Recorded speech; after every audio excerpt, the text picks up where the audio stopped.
I am going to read you part of this book, Diego Rivera, An Artist for the People, by Susan Goldman Rubin. Here's the back of the book, which is quite beautiful.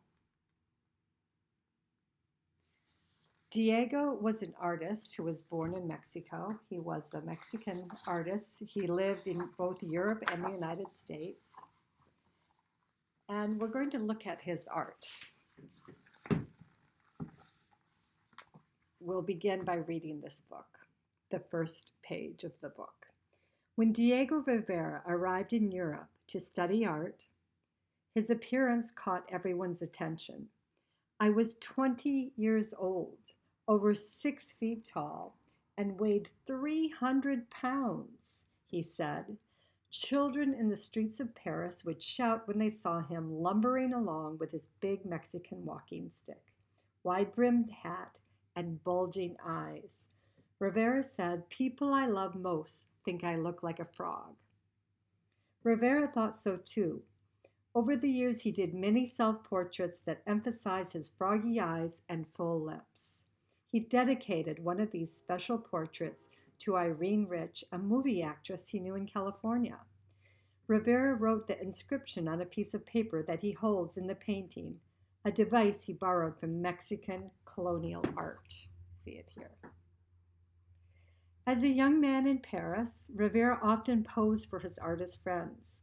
Smiling, he boasted that he had eaten the flesh of cadavers while taking an anatomy class in Mexico City. And his friends almost believed him. Affectionately, they dubbed him the genial cannibal because of his tall tales. Like other art students in the early 20th century, Rivera copied works in the Louvre Museum, painted outdoors, and attended lectures and exhibitions. Yet after 4 years of studying and imitating European painters and styles, Rivera felt restless, dissatisfied, impatient. His work looked academic and empty. What I knew best and felt most deeply was my own country, Mexico, he said.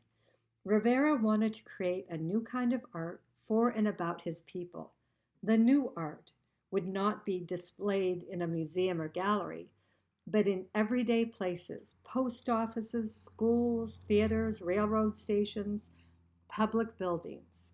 And so, wrote Rivera, I arrived at mural painting. He also wrote, the secret of my best work is that it is Mexican.